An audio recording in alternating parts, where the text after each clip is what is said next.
ಈ 5 ಎಳೆ ಇದರಲ್ಲಿ ಕಾಣುತ್ತಲ್ವ, ಅದೆಲ್ಲ ಏಕಕಾಲದಲ್ಲೇ ಬರೆಯೋದು. ಇದು ಬಿಂದುವಿನಿಂದ ಸಿಂಧು ಅಂತ ನಾಲ್ಕು ಮಧ್ಯದಿಂದ ಕೊನೆಯವರೆಗೆ ಎಷ್ಟು ದೊಡ್ಡ ಬೇಕಾದ್ರೂ ಮಾಡ್ಬೋದು. ನಾನು ಸಾಧಾರಣ ನನ್ನ ಟೀಮ್ ಅವರು ಬೆಂಗಳೂರಲ್ಲಿ ಒಂದ್ಸಲ 180 ಅಡಿ ರಂಗೋಲಿನ ಮಾಡಿದ್ವಿ. ಅದೇ ಲಾಸ್ಟ್.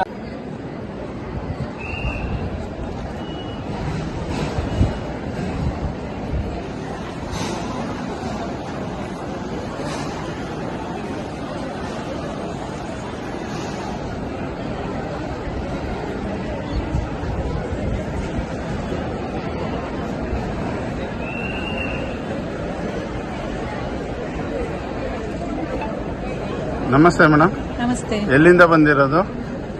ಹರಿಹರಪುರ. ನಿಮ್ಮ ಹೆಸರು? ಸುವರ್ಣಕೇಶವ ಅಂತ. ಇಲ್ಲಿ ಬಂದ ಹಾಕೋ ಉದ್ದೇಶ? ಇಲ್ಲಿ ಮಂತ್ರಾಲಯಕ್ಕೆ ಬಂದ್ರ ಹಾಕೋ ಉದ್ದೇಶ ನಮಗೆ ಒಂದು ಗುರುಗಳ ಆಶೀರ್ವಾದ ಸಿಕ್ಕಲಿ, ದೊಡ್ಡ ದೊಡ್ಡ ರಂಗೋಲಿ ಬರೆಯೋಕ್ಕೆ ಶಕ್ತಿ ಬೇಕು, ಗುರುಬಲ ಬೇಕು. ಹಾಗಾಗಿ ಆಶೀರ್ವಾದ ಸಿಕ್ಕಲಿ ಅಂತ ಎಲ್ಲೋ ಮಾಳೂರು ಅನ್ನುವಲ್ಲಿಗೆ ಗುರುಗಳು ಬಂದಿದ್ರು. ಆಗ ನನ್ನ ಪರಿಚಯ ಹೇಳಿದ್ರು, ಇವರು 5 ಎಳೆ ರಂಗೋಲಿ ಬರೀತಾರೆ ಅಂತೆಲ್ಲ ಹೇಳಿದ್ರು. ಆಗ ಗುರುಗಳು ಒಂದ್ಸಲ ಮಂತ್ರಾಲಯಕ್ಕೆ ಬಂದು ಸೇವೆ ಮಾಡಮ್ಮ ಅಂತ ಹೇಳಿದ್ರು. ಹಾಗೆ ನಾನಲ್ಲಿ ಪ್ರೇಮಕ್ಕನ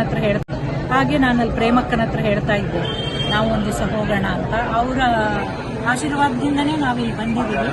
ಇವರು ಸಾಗರದವರು ಮತ್ತೆ ಇವರು ಮಾಳೂರು.